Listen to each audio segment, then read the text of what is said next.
Hello, everyone. Welcome to CulpeperCon, and this is the seminar, sort of a Q&A and a discussion about gaming and your fandom. My name is Peter Schweighofer. I've worked professionally and freelance for several licenses on games. I'm also a freelance and independent game designer for both role-playing games as well as mostly war games and things like that. I've done some strategy gaming events at the Museum of Culpeper History. And goodness, I've been in the publishing field more than 30 years. So lots of stories, a lot of experience. And I'm here to share some of that with you, as well as our friends on the interwebses. Hello, thank you for joining us. What fandoms are you into? Let me just, quick poll. What fandom are you into? What cool licensed property are you into? I mean, pretty much a lot of fandoms. Marvel. Yeah, Marvel, okay. Marvel, Star Wars. A lot of video game fandoms. I mean, like Nintendo games, and anime stuff like that. And in fact, I'm actually a very fan of the board games that are on there. You're making my job easy. Thank you. I'm a fan of a lot of video game franchises and movie franchises. It's hard to name them all. Okay. How about you? I just like a lot of things. She said Call of Duty first. Call of Duty. Okay. How about over here? What are some of the fandoms you're into? I like Marvel. I like D&D. D&D. You do D&D. I've also done Warhammer. Okay. How about back here? You're definitely not into Spider-Man, right? Oh yeah, definitely not. I'm into Marvel, and also a really big Fallout fan. Okay. Star Trek, Star Wars, all the game stuff. How about over here? What are you into? What did you just say? Okay. Marvel, Star Wars. And you in the back. Marvel. Marvel's a big thing. But everybody has their own fandom and that they really love. And that can change over time, too. What are some of the things that we get into when we get into a fandom? Well, obviously, the prime source media, whether it's movies, sometimes it's television, or I guess streaming is what it's called now. Sometimes we do engage in games. There are comic books and graphic novels, and there's movie music that we might enjoy. So really, when you get into a fandom, it's sort of a transmedia kind of phenomenon. You're into not just one form of the media, but you get to play around with a lot of different ones. And that's neat. Now, one of the things I'm focusing on today are analog games. Games with physical components you can hold in your hand, as opposed to another popular version of games are the electronic games, which you play on your device or computer or other things. How many people have played a game in your fandom on a device, electronically? How many of you have played a game in your fandom analog? I'll say this for electronic games. They're a lot easier to get into. You can just pick up your device. You don't have to get a lot of people together. You're on your device. A lot of them are easy tutorials. You don't need to read a big, thick book of rules or anything like that. And you can get playing right away. And in fact, what's neat too is you can play it without anybody else, or you can play it with other players who may be in the next room. They may be on the other side of the world. And those are great ways to engage our fandom and further engage in each other. But analog games are just as important in engaging our fandom and in engaging each other. It takes a little bit more work. You gotta pick this up and you gotta fiddle with the rules, and someone at least has to learn them. And you go through all the components, and then you gotta get everybody over, and maybe you have a meal or just some snacks, the inevitable Cheeto finger snacks. And then you sit around and you maybe play for an afternoon. One of the things that you get from that is something that you don't get from electronic games, and that's face-to-face. Exactly. I'm assuming why you were here is so that you can interact with other people who like your fandoms and explore other ways to enjoy those face-to-face. And then you can sit down and talk about what you thought was the cool part of that last movie, or what you really enjoyed of the graphic novel, or how much you like the soundtracks to what you like. So that's what I'm going to focus on today, are the analog games, and not just over here. Analog games, these kind of games are what I call part of the adventure gaming hobby, which is a big umbrella. that encompasses a lot of different kinds of games, just like we have a lot of different media that we enjoy. So you will have some things like card games. Some, like Doctor Who Flux, stand on their own, and others can fall under the collectible card game moniker. And who knows, who can tell me a big collectible card game out there? Pokemon, and what's the runner-up? What was it, Marvel Battle, something. I'm sorry. Yep, and Magic the Gathering. There are a lot of different collectible card games. There are more than I can imagine. And in fact, under each of these things, there are more than I could even be able to read a list of in the time I've got. So we have card games. We have board games, like Monopoly. How many people love to play Monopoly? Okay. Board games have come a long way since Monopoly first premiered. If some of you who are into board games know about Settlers Catan in the mid-90s, really brought the Euro games and brought the popularity of games back into the forefront of our leisure culture. So there are a lot of other games that have come out in those lines. For instance, the Hobbit game over here is by a German named Rainer Knizia, who is sort of the German board game design superstar. So we've got these kinds of board games as well. You also have what people might call strategy games, or some of us older people, also known as grognards, call war games. Now, war games come in generally two varieties. One is what I'd call a board war game, and the easiest thing that you probably know of is Risk. Risk is an interesting board war game. But you also have a subset of that hobby called miniature war games. And they use small painted miniatures on a field that looks like a diorama and moves them around, whatnot. Now at 2:45, if you are interested, in the conference room, I am running a Lord of the Rings themed war game with orcs and Rohirrim. It's a big miniatures game. Usually miniatures are about 28, 32 millimeters at the infantry scale. These are 54, which means if you're on horseback, it's a bit bigger. But those all fall under the moniker of the adventure games hobby. And so we've got a lot of different things that we can do with these. These allow us to immerse ourselves a bit more into the transmedia that we love, into the properties and the licenses that we really engage in. When you think of it, it can be very passive in what we do in terms of watching a film or a video.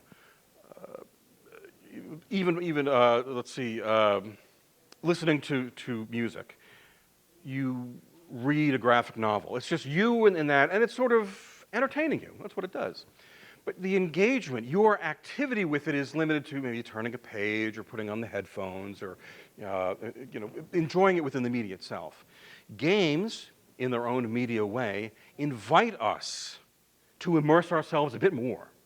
So, for instance, in let's pick one, Star Wars X-Wing miniatures game, sort of a form of a miniatures war game and maybe a board war game. That invites you to pilot some ships from Star Wars. And you're not just, sort of sitting and watching it. You are making decisions for the teams on your fleet. You're maneuvering around. You're dealing with things like taking damage or taking out your adversaries. You are in the cockpit, so to speak, of that game. You are able to immerse yourselves a bit more into the universes that you love. So games give us that to different degrees. For instance, card games tend to be a bit more casual and a bit more streamlined in that, but you're still doing that. And what's great about analog games is we're doing it together. We're doing it face to face. And that entails a lot more than just playing the game. It's maybe punching out some of the pieces or figuring out the rules together or going out and getting snacks. And this is it's very much a community kind of effort. So where electronic games give us certain access to different things and certain ease because they're programmed, these give us a chance to sit around the table or get down on the floor and have some fun face to face together. We immerse ourselves and you get a chance to sort of talk about your favorite properties together.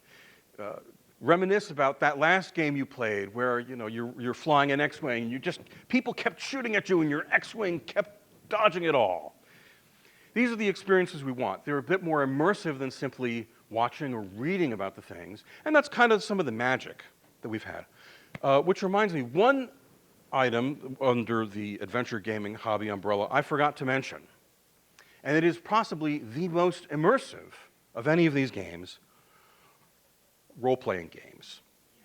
Perhaps the most famous one is Dungeons and Dragons, but there is a whole field Yeah. of role-playing games. They're everywhere, and they're everywhere. Back in the day, they were kind of paper ones, and they have those. And later, they were got into video games. The other schools, Final Fantasy, Fable, You bring up a very good point, in that a lot of Quest, Um, all those, even Pokemon, were all, they all took inspiration from Dungeons and Dragons. And without that, they wouldn't even exist. You have a very good point. It also reminds me, we'll have a Q&A session when we're wrapped up, and there will be a mic so we can catch your comments and questions. Role-playing games did, in fact, sort of predate computer games by quite some time. D&D was officially published in 1974, for some of us who were around back then. And even at that time, role-playing games evolved from war games of all kinds, but also things like the SCA, immersive experiences where you'd dress up and cosplay as people from the Renaissance or the medieval times. And that sort of merged together into form role-playing games. And there weren't, and D&D might have been the first, but at that time you also had Tunnels and Trolls, you had Traveler, you had a bunch of small individual games. Nowadays, we have, goodness gracious, a whole library of them, and a good portion of them are for licensed properties. This is one of the first ones that caught my eye. It's called the Star Wars role-playing game from 1987, and this is the one, or a version of which, that I wrote for and edited and designed for 5 years in the mid-1990s. This is one of the challenges that some of us have is when we see our favorite film or television show or book, we're focused on the heroes. And that's really great, but well, if I'm in a role-playing game, you generally don't play the heroes, because, what if you play Luke Skywalker in the first movie and, you get run over by a bantha? That kind of complicates not just the role-playing game session, but the continuity of Star Wars. So what you do is, we like to say, you play people who are just off screen. And you would participate in events that are usually just off screen. So for instance, here you might play the brash pilot, or the smuggler, or the Wookiee co-pilot, but not really Chewbacca or Han Solo. Role-playing games really allow you to dive in and tell your own story, and that's what they are. They're a combination of, I know people have said, let's pretend, or storytelling, with some rules. And the rules help enhance the story. A lot of times, the people talk about, do kids still play cops and robbers anymore? But if you play cops and robbers, bang, bang, I shot you. No, you didn't. And a lot of times the rules help us figure out what's going on based on your character's ability. So you might, in this particular game, have a really great score in blaster and dodge. But the starship engineer over there has several really high scores to keep the starship going when it's getting pummeled by a Star Destroyer. So role-playing games can really help you get immersed in your fandom. And there are good...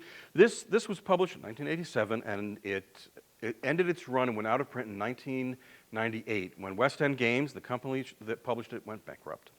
Shortly after that, Wizards of the Coast, Hasbro, got the rights for that and published 2 other games for that, highly based on their version of the Dungeons & Dragons rules at the time.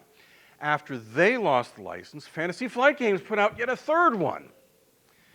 The neat thing about some of these games that this reminds me of is that you might not need any of these games. A lot of people, especially with role-playing games where it's easy to do that, create their own rules, create their own game framework for this. And they play it out. Some of them create their own card games or their own board games. And these are really fantastic ways to dive in. And in those cases, it's very much a do-it-yourself, DIY kind of experience. More so, especially if you go into the miniature wargaming end of things. And there are Star Wars miniature war games. There are all kinds of different ones where you go and you can purchase, or you could 3D print materials, and then you paint them and you put them on bases, and then you create terrain to play with them in.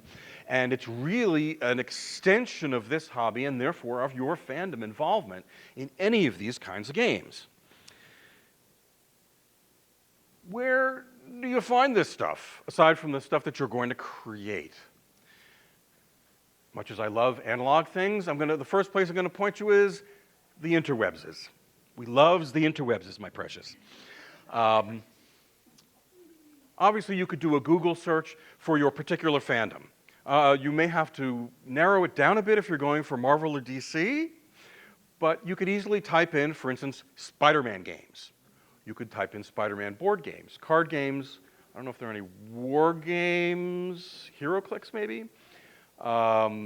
You could type in Spider-Man Marvel role-playing games. There are several out there at the moment. In fact, one I know by Matt Forbeck, an old game designer acquaintance of mine, is still in playtesting, I believe, and is coming out. You could Google search it. If you must, you can go onto Amazon to see what is available. But the most helpful online tool I'm going to give you, I'd tell you to write it down, but it's fairly easy to remember, is called Board Game Geek. And some of you already know it, and kudos to you. BoardGameGeek.com can help you explore everything about many different games, including role-playing games, board games, war games even, ancient war games, back from the dawn of role-playing. That's a great search engine for you to type in whatever particular fandom you're in at the moment and see what comes up. You may have to narrow the field a little bit, as you're going to have to with any kind of search, but you will get some idea of what's out there. And with each of those games, you will get reviews, you'll get additional freebies or player aids that people want to post online. You'll get some pictures of the components, because some of these games are not cheap.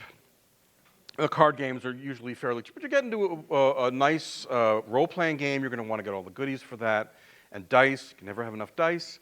And then board games can start getting pricey too. If you get anything with a collectible component, including something like the Star Wars X-Wing game, where you just want to keep buying more ships to augment your forces, you're going to start dropping a pretty penny. So before you jump into a game, you're going to want to do some research. See if the gameplay is right for you, if it's something you really want to get into.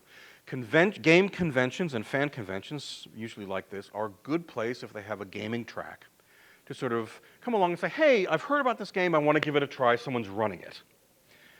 It's always nicer to play with someone else's toys. So those are good recommendations to check out on BoardGameGeek.com. You really want to look into these both there and, of course, in person. Now, we don't have a whole lot of gaming or fan conventions here in Culpeper County. There are probably some in the Metro DC area. I know of a few wargaming conventions down the peninsula, down by Williamsburg and Newport News. But for the most part, there aren't a lot of places that you can physically go and face-to-face interact with people who know about this stuff. But I'm going to recommend two to you that are about half an hour and a 60-minute drive from here, if I can. I'm assuming I can do this kind of promotion. I don't work for either place, but if you go up to Warrenton, in the shopping center at the north end of town where Joann's and Staples is, there is the game store, I think it's called. You know a very good game store when you walk in and half the store is a store, and the other half is a bunch of empty tables, preferably not empty, but preferably filled with gamers. And they are playing all kinds of cool games. Those are a great place to browse. I know we say we browse the internet, we look around, but sometimes nothing beats being able to go to the library or to an actual physical store and just kind of wander around and see what the titles are and see if there's something there that really grabs your attention, that you could pick up right there and kind of flip through or read the back of the box or whatever it is you're going to do. And game stores, like the one up in Warrenton, are fantastic for doing that. The other place I'll recommend is out in Fredericksburg off of Route 3 in the same shopping center as Planet Fitness. It's called Your Hobby Place.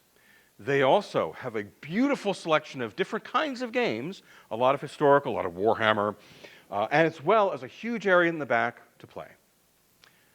At these, and I'm sure wherever you go, you will be able to find a game store somewhere within a decent amount of a drive where you can check the games out firsthand. You can browse the shelves to see if there's something that you're interested in. You can ask the folks who run the store, hey, what do you think of this game? You can look that up on BoardGameGeek.com and see what do the reviews say about this? What are some of them, they talk about the actual game rules or the components, what do they look like? Sometimes there are people there who are playing, if not that game, other games, and goodness knows, I'm sure those people have plenty of opinions about whatever game you happen to ask them about. Because I know you don't have many opinions, but gamers usually do have pretty strident opinions about what they like. Those are two fantastic places you can go to further immerse yourself and face-to-face with other people who share not only your interest in games, but your interest in your particular fandom. They're also a great place to find more players. Or try a game. You don't want to necessarily buy it, someone's running it. Sometimes they have demo weekends or demo events. Goodness knows, I know the two stores I just mentioned have plenty of Magic the Gathering and Pokemon events and Warhammer events and historical war game events. So take your pick. There's plenty to do in the gaming field. Now, I think I've covered most everything. I've made my 2 recommendations. So I think we're doing okay time-wise, so I guess if you want to set up for Q&As, we can start with Q&As. I know we've got a few latecomers, but if you have any questions, if there's something I've missed, I think I've covered everything. There's one more thing, though, looking at the Star Wars game, that I want to touch on. When we used to write and edit and produce material for this game, we used to have a saying, this wasn't ours. What we wrote for this was contractually not ours. It belonged at the time to George. Now it belongs to Mickey Mouse. But it's not what we create for this and publish professionally, I'll add, is not ours. And the people who make these games are, of course, professional publishers and game designers. And they're working in a business. So there may be, if you're into a fandom and there's no game that you know of for this, there may be a reason for that. Maybe someone hasn't picked it up. Companies are licensees. They pay for the privilege of producing these games. So maybe someone hasn't decided to pick up your particular fandom for a game. You could always make up your own stuff if you are so inclined or feel talented, or you could, see if there's a company out there you could write to, say, hey, we'd love to have this particular game.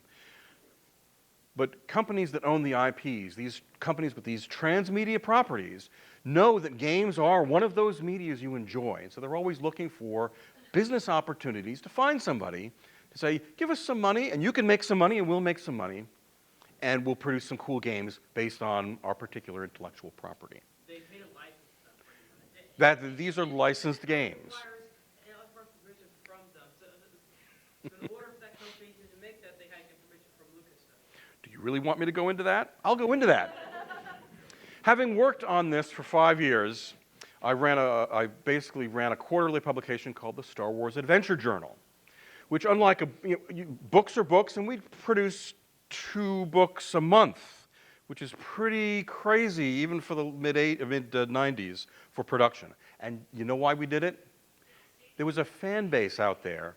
There were some people who never played the game, and they bought every single one of the books we produced because they're fans. And the games that we had great material about the universe that were actually used. In fact, the other people used them in their books and some of their other media. Now that, of course, a lot of that continuity, as we call it, was wiped away when Disney acquired Lucasfilm, and I understand that. Yes, I definitely do too. You need when you're bringing Star Wars from a couple of movies to a couple more movies, a huge number of novels, and then streaming stuff, you don't want to constrain those writers. And some of you may have heard of the Lucas Story Group. I don't know if they still call it that. They are the guys who are in charge of looking over the continuity for everything that's still coming out.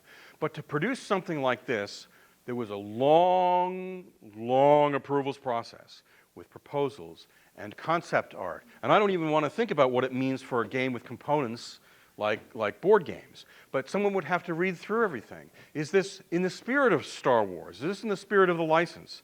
Can we do this? At this time, couldn't play Imperial characters. It was a bit too dark, we were told. So, hands off. The people in the license want to look over that. I'll give you another brief story. West End Games did a number of licensed role-playing games, including one for Hercules and Xena, Men in Black, Indiana Jones, and I'm sure I'm missing a couple. One of the fellows on our staff loved the X-Files. It's the mid-90s. X-Files is all the rage. Wouldn't it be great to do an X-Files game? And initial talks were started with Fox and Chris Carter. And one of the reasons that West End backed away from it was the approvals process. Because Chris Carter, being the producer and the real creative genius behind the X-Files, wanted to review everything we proposed to make for the game. He is a busy guy. And that would have put in a huge production backlog in making this. And that reminds me, too, not so much about these days where we have a new Marvel movie coming out, goodness knows how often, or new Star Wars stuff coming out very, very frequently. There was a time, goodness, at the end of the 80s where kids did not know who Darth Vader was. I know it's hard to imagine, but kids did not know who that was. There hadn't been any, there were comic books, there hadn't been a movie since 1982. And so we had this sort of dearth of anything, and things like the role-playing game helped bring that back. But these days, there's so much media that comes out. But if you see the new hotness that comes out, whatever that may be, it may be a little while before you start seeing merchandising coming out for that, whether they're action figures or games based on that. Intellectual property companies are a bit more savvy these days about those developments. But it can take a while.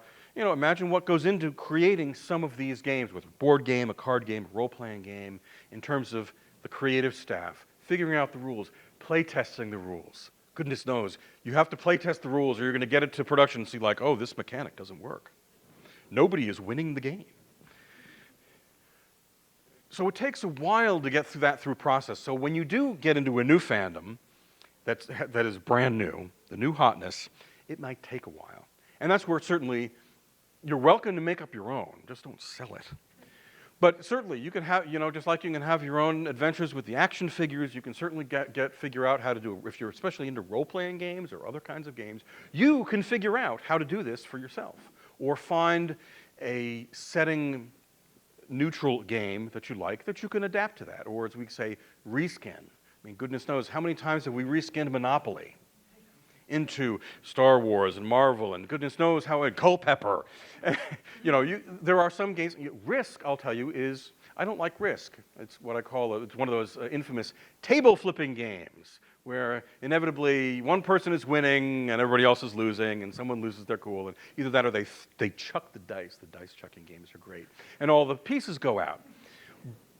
But I've seen Risk reskinned things like the Clone Wars. And they make some subtle changes with some of the mechanics that we're familiar with in Risk that really work with the setting, that really work with our fandom, and make it a far better game than it originally was. If they can do it, so can you. I think I've covered on everything, so I'm going to invite anybody who has a question about licensed games, board games, involving, engaging your fandom with games, to step up to the mic, don't be shy, and ask a question. Come on down. Yeah, I just had a question. There used to be a game some time ago. It was called HeroScape, and they had a Marvel expansion pack, and they were planning a Star Wars expansion pack, but it never took off like they wanted to, and it just got discontinued. Like, is there anywhere that stuff would still be available other than overpriced eBay or something like that? eBay, well, there are places you can look for these things that are out of print, and many of these games are out of print. This particular Star Wars is out of print, this version. You could look at eBay. There are a few online game dealers who deal in used games, and in fact, if you don't like your old used games, you could trade them in for cash or credit. There are two Wayne's books. Online is more for role-playing game books, but they do have some board games. And Noble Knight Games covers everything. And I'll tell you, you're not always going to get non-collector prices. But you have a better chance of finding it there, and it's a little bit easier than doing the tag sale crawl. That said, if you find a convention that's a game convention that has a flea market, that is also a good place to look for these sorts of things. What's one person's trash is another person's treasure, and that goes for both in person and online. So those are places that you can look, but keep your eyes open for stuff. If there's something that you really love and it came out 20 years ago, keep looking. Someone's got it out there. Someone's got it on a shelf. Someone's got it in a basement. Someone's relative who unfortunately just passed away. It's in a pile of junk somewhere waiting to be brought to Goodwill. The Goodwill type of stores, the thrift stores, are great places to look. Sometimes I've had luck, sometimes I've not. If you're willing to do that kind of a physical crawl around, those are good places to find these things. Your question also brings up an interesting comment, is these things come and these things can very quickly go. More so with regular games of these kinds, the licensed games tend to stick around well after the license is wrapped up, or better yet, the license keeps going. Marvel, DC, Star Wars, Tolkien, Middle-earth. But there are some that go out, and I think that's an interesting aspect of fandom that we all have to deal with at some point, is the disappointment in what happens to our favorite, properties. Did the latest installment of an online series kind of disappoint us? Did it go away altogether? Goodness knows how many Firefly fans are out there who still, it's gone. How long did the original Trek fans stick around until Star Trek: The Next Generation came along?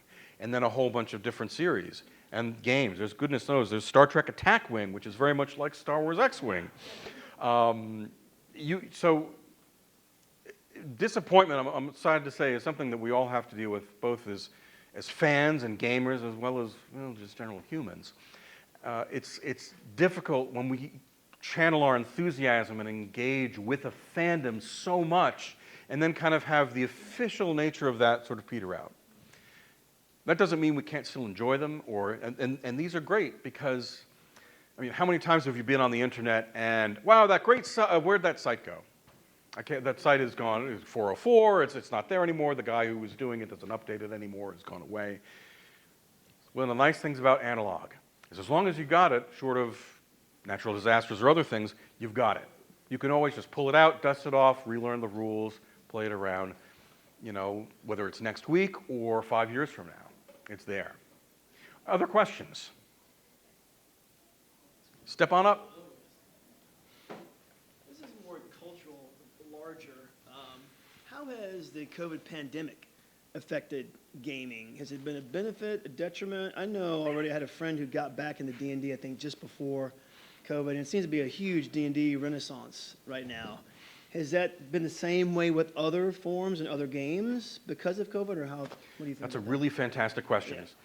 How do we as humans adapt?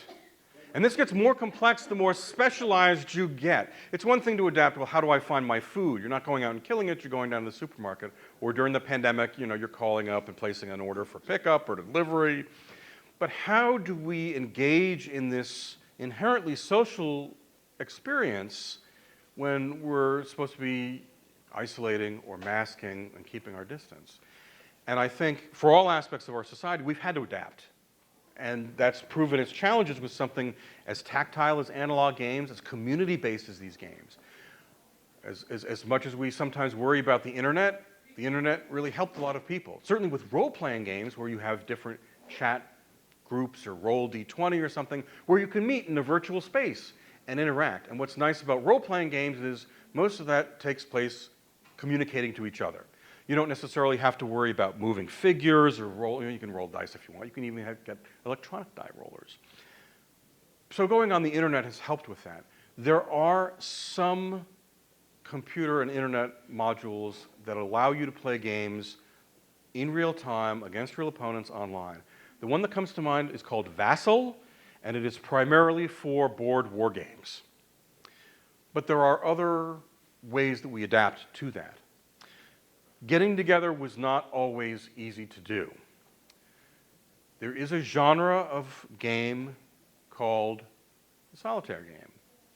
And they are fantastic games to play online, or to play on your own, excuse me. Anything that's generally a cooperative game, and the ones that come to mind are certainly, ironically enough, Pandemic. But there's a whole library of solitaire games that people can indulge in, and they cover everything from card games to board games to war games. There are even some fantastic solitaire role-playing games. One that just released is called Ironsworn Starforged, which is based on the Ironsworn medieval role-playing game that's solitaire, and this one is for science fiction adventures, off in space, off on your own. And there are rules to help you guide yourself in creating your own stories. How do I create a character? How do I adapt to that? Where do I go? What are my missions? What are the things that I swear to uphold? So I think solitaire gaming found a new renaissance, as well as online gaming. There are some people who have been really into games, and the pandemic means that they can't go out and engage face-to-face. They can't go out to their local game stores and see what's new and spend a little money buying what they need for the thing. And I think in this case, there are some people who had some extra money, especially when they're not going out to eat, going out for vacations, or doing those other things. They say, well, how do I stay involved and stay engaged on my own? And a lot of these games, you play solitaire, certainly with role-playing games and miniatures games, you are engaging in creative aspects of the hobby that are not actually playing the game. So people, I'm sure, went online with some spare cash and indulged a little bit for that time, hopefully today, when you can get back out there and engage in your hobby face-to-face. Have I covered everything for that adequately enough? I think so. I was just wondering, I think it's been kind of a big explosion in gaming. I mean, gaming has like increased a huge amount in the last. It has, and the pandemic aside, I think one of the things that certainly has done that has been the production ability, certainly for what I'll call film, but encompasses videos. There was a time, going back to, who was that Darth Vader guy again at the early 80s? There was a time where I would have loved to have a weekly Star Wars TV show, preferably Saturday morning cartoons. I'm that old. We have that. We have that for all of the wonderful geeky things we get into, whether it's new movies every 6 months or a new streaming series every couple of months. And if we didn't like that one particular one we didn't care for, there's a new one coming down the pipe. So there's plenty of stuff. The production, the technology has allowed media intellectual property owners to create, has really, I don't want to quite say flooded the market, but has really been able to satisfy us and satisfy a lot of different things. For instance, I don't care very much for things with zombies in them.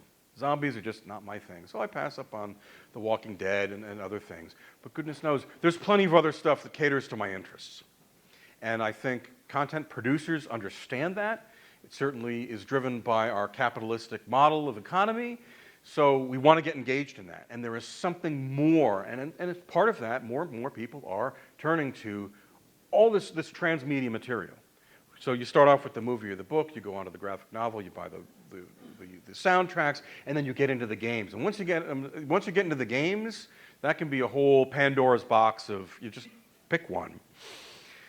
Goodness knows I have enough Star Wars X-Wing ships to last a while. No Death Star. I want to say there is actually, the folks who made the X-Wing game have done an Armada game, and I think the regular Star Destroyers are about that big. And someone at the company thought, well, if we're going to do a regular Star Destroyer, we have to do the Super Star Destroyer. And I think the Super Star Destroyer actually dominates the table. It just sits there. It's a couple of feet long. I don't have it. I've heard it's a beautiful model, but the scale issues when you start moving toward Death Star kind of get a little out of hand. Any other questions?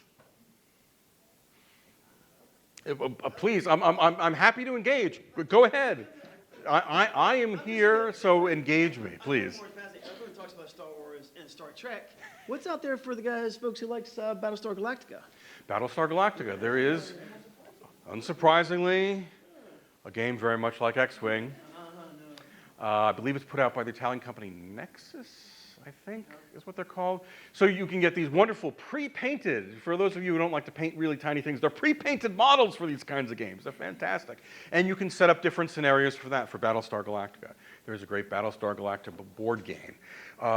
There is not a lot, certainly, goodness, thinking about when did that series come out? What, early? The original The newer ones. Mid-aughts? Mid-2000s, early 2000s? And I think aside from the miniatures game, there has not been a lot coming out. That's a very good example of a property that came, had a lot of media presence, it had a lot of fan presence. I'm sure there were comic books and other things that came out with it. I know I've got at least one soundtrack for that. And then it's sort of, you have diehard fans, and they're still going to have those games, and they will snatch up whatever is released for that. But getting your fix on something new is going to be a little bit more difficult for something like that. Yeah, and a lot of times there might be a huge gap between new things. Like for Star Wars, after Return of the Jedi, there wasn't really anything for 16 years, and a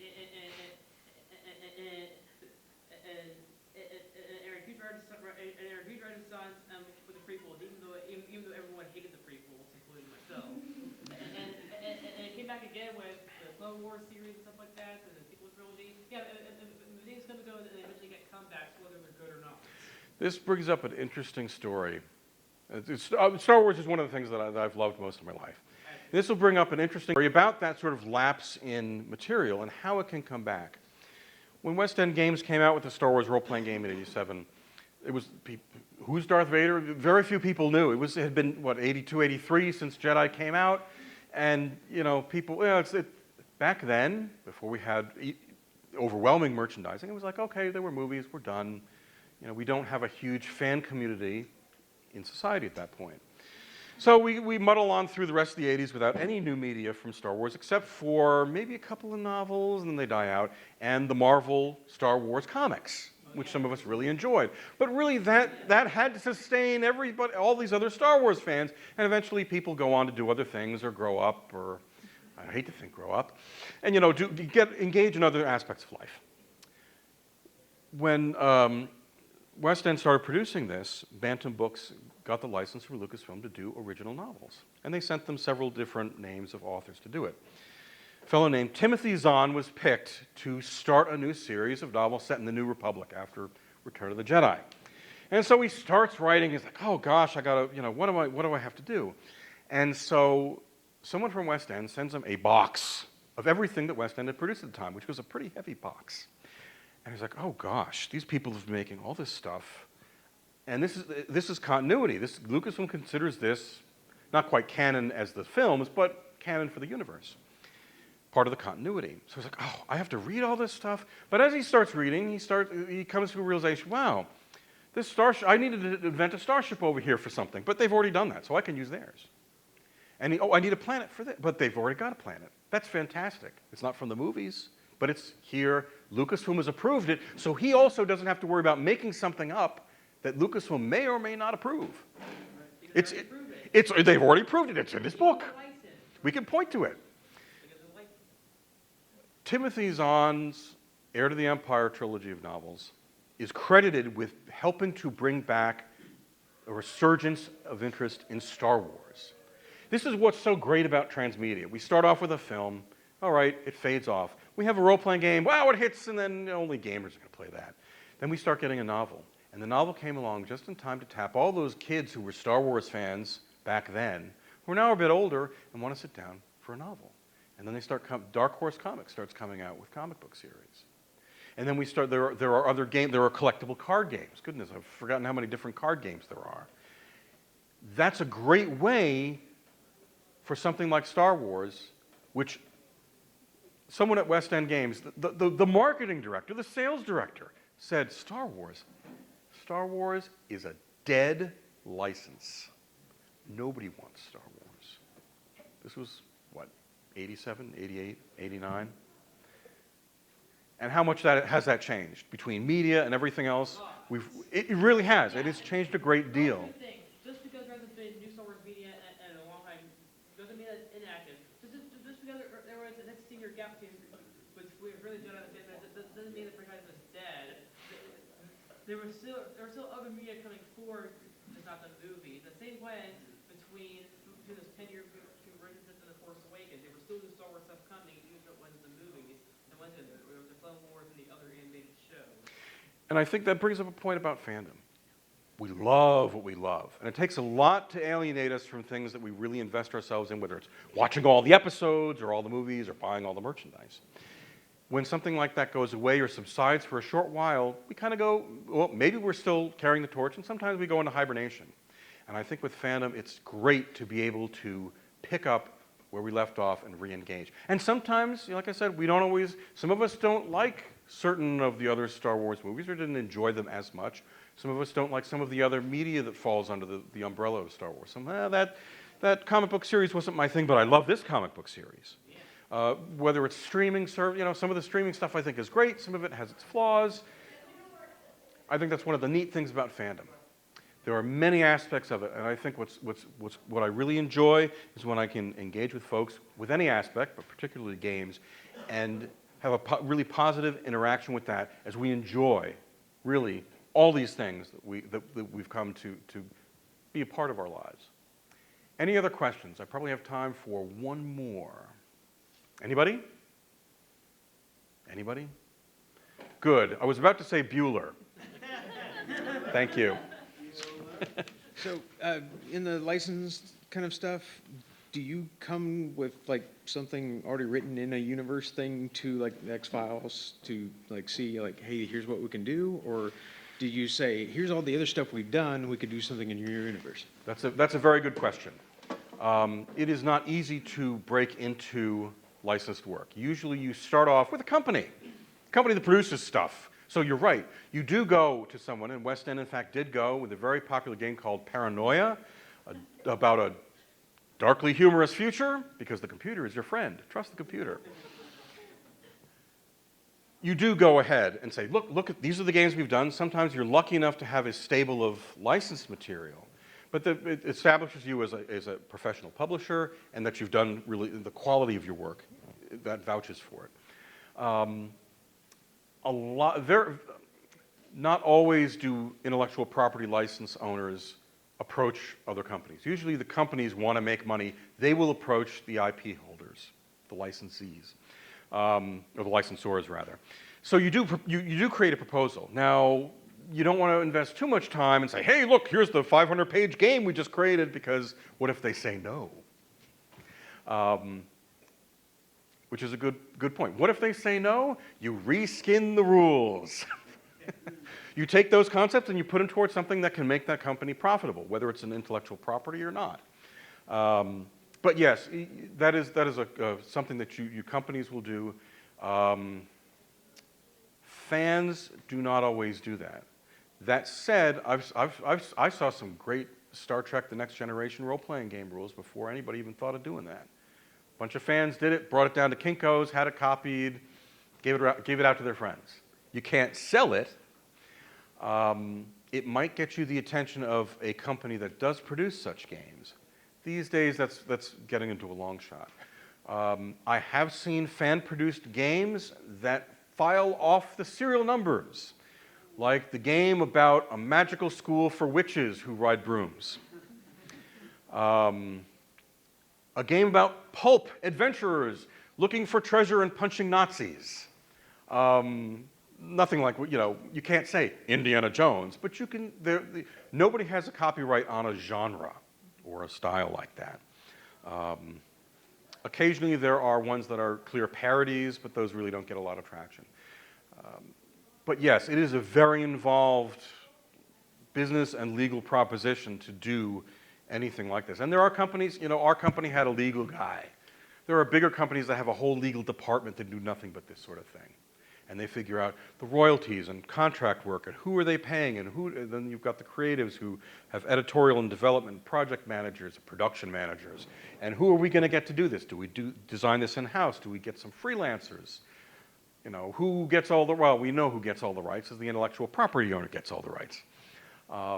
It is a very, you know, any one of these things, there's an awful lot of business background that goes into this, and negotiation and approvals to make sure that not only the details of the game fit with the existing universe, but that the feel of the game works out.